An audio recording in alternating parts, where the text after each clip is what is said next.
Hi, Will Maynard here. I want to share some interesting pool shots with you. While practicing 14-1, I often find myself in a tough situation with no reasonable shot. So I search the table for an alternate to extend the run. Ball clusters are common in 14-1, and they offer interesting shot options like caroms, combos, kicks, etc.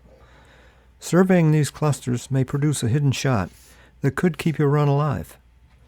I call this shot a Hail Mary, similar to a final desperation pass at the end of a football game. This may be a shot you've never played before or even seen before, but if you're practicing, you've got nothing to lose. If you're in a match, you may choose to play safe. I've left myself poorly, and after a quick look at the cluster, I see nothing that looks wired. But I do see several candidate shots worth a closer look. I'm playing the 14 in the side, which seems like the best option.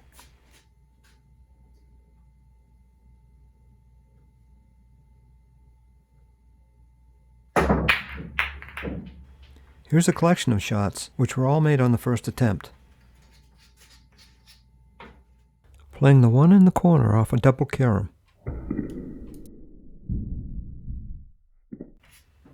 I'm pretty flat on the 8, so I loaded it up with spin and tried to hit low on the 10.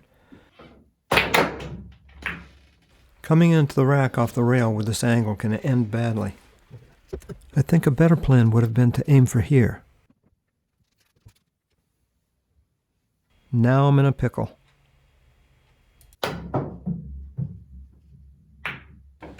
The joy of pocketing this 3-railer faded quickly. I need to break the cluster on this bank shot, so I use a stun shot with left English to send the cue ball close enough to the lower left pocket to get on this line. Yeah, the cue ball was bound to end up here. At least I made the 2-ball in the corner next. Here's a shot that's fairly high percentage. It's a double carom off the bottom 2 balls in a full rack. My position is ideal for this shot.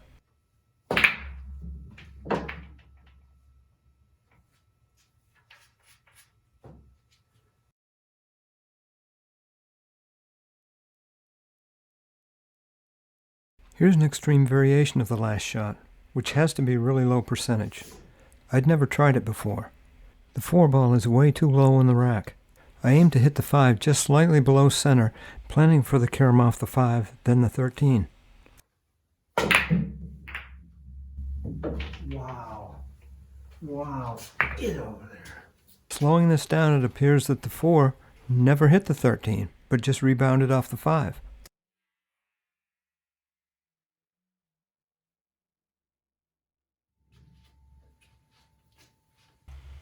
Anything but a dead straight hit on the 10, and this fails. Sometimes you get lucky. The 15 ball won't go in this corner, and the 6-11 combo is a very thin cut. So do you see my shot?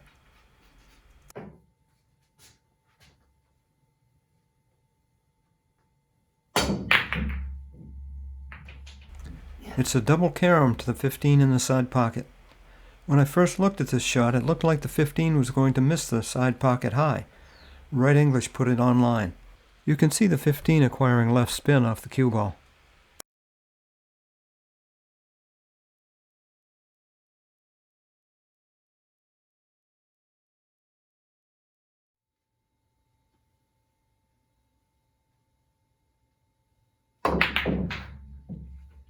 Jump shots are disallowed in most 14-1 tournaments, but not here.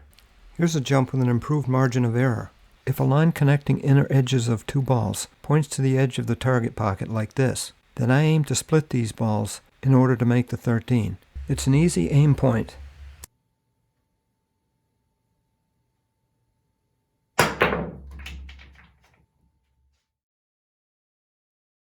actually caught the 8 first, but the shot still went.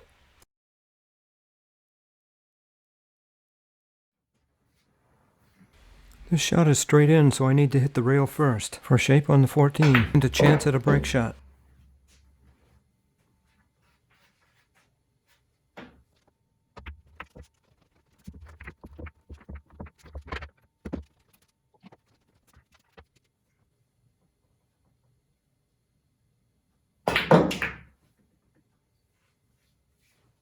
guess I should play the 15 or the 5 in the far left corner, but I saw a different shot that intrigued me. Do you see it?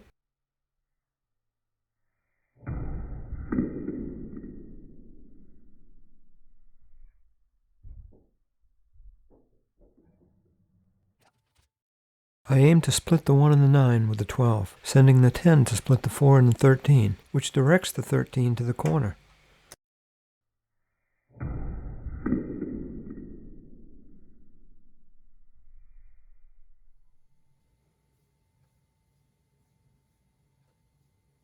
Trying to stop for the 7 in the side. Whoops.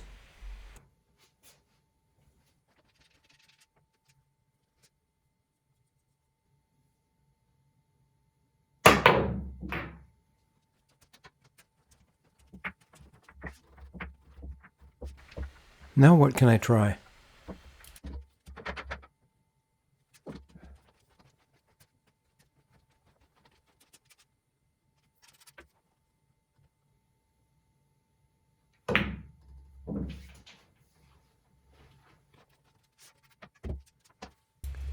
Now for the attempt at the hat trick.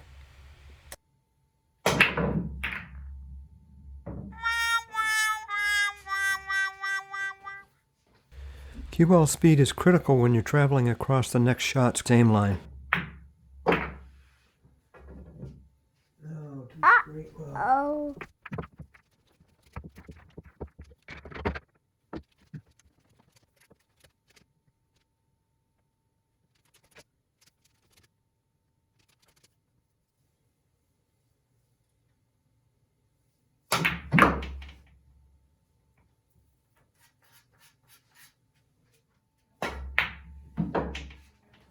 With a tight rack, this is a very low percentage shot on most tables. It wants to miss the side pocket long, but these are lively 60-year-old Brunswick Monarch cushions, and they bank short. I have the best luck with this shot when I can hit straight into the closest head ball, such that these two balls are in a straight line. I stroke this very hard, and though I applied English here, I don't think any spin is transferred to the object ball at this speed. I've had the same success with a center ball hit. There's a dead 4-ball combo on the 9 if I can hit the 15.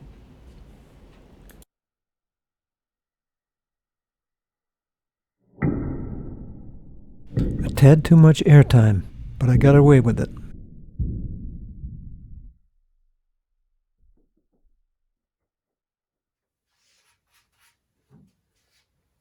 I ended up pretty flat on the 11. So I tried to force it, and I applied too much right English.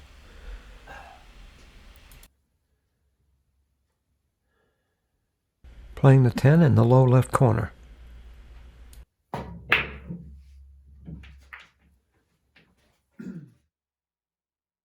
Hitting just a little bit of the 4-ball first helps get the 10 on the right path.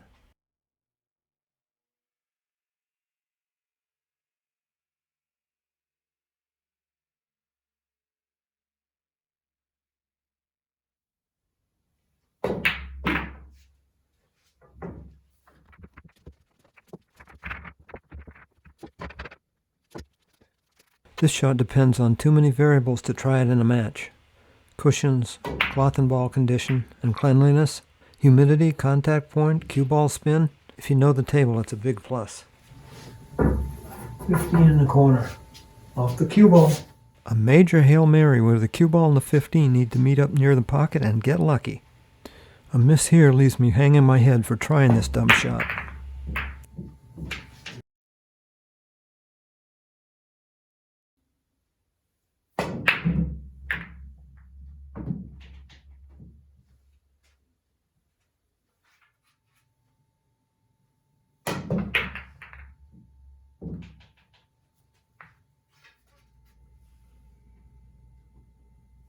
I needed a little draw here to prevent the low contact on the 10.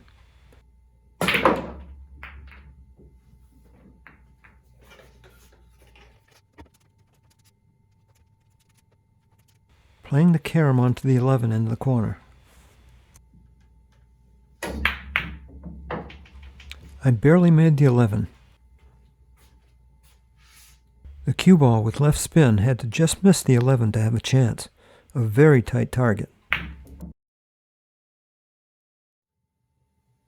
Here's my planned cue ball path off the rail, but I needed more left English. I need to contact the 5 to nudge out the 15, but used minimal draw to keep the cue ball below the 5.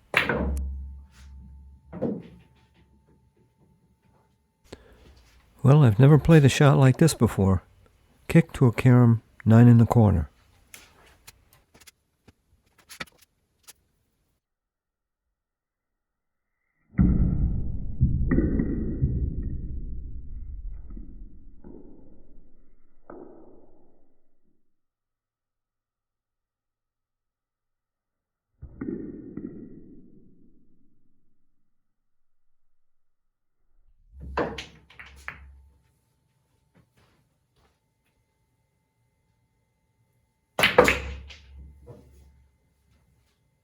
Oh boy.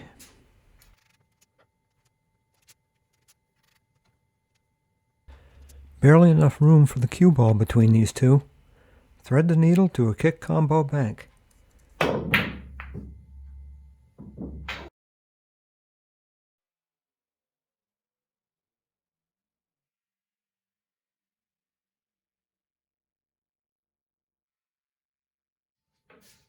This shot needed a little more speed and a little more right spin to hit my target area.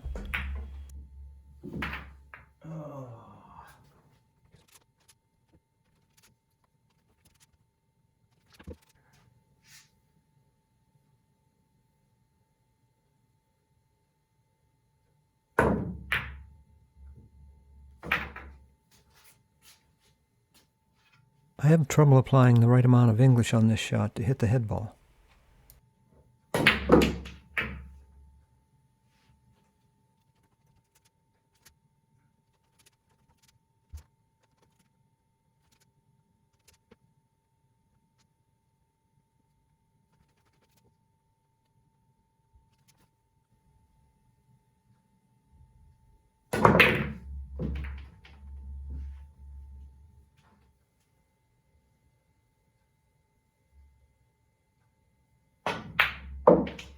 Hey, nice shape, Will. What were you thinking? Lucky for me, I left a 2-rail kick in the side.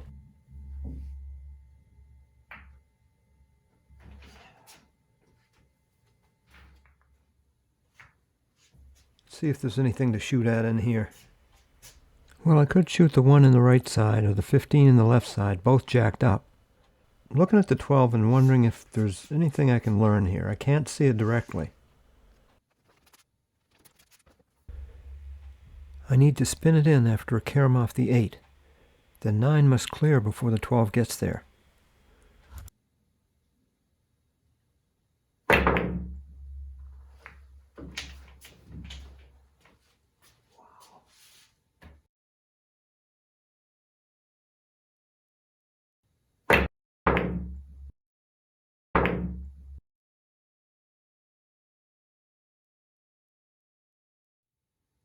Making the 8 is tough enough that I wasn't expecting great shape on the 5.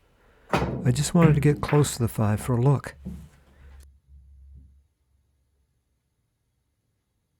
Don't stop now. Rats.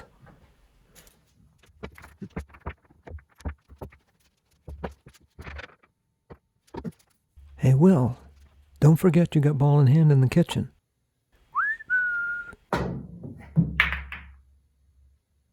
Never mind.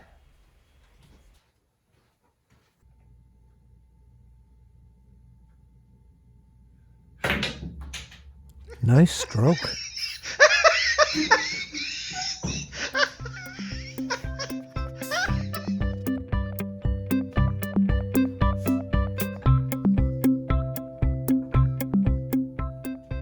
The only way this shot goes is if the 8 ball moves to the center of the table for the assist. Thanks for tuning in. Catch you next time.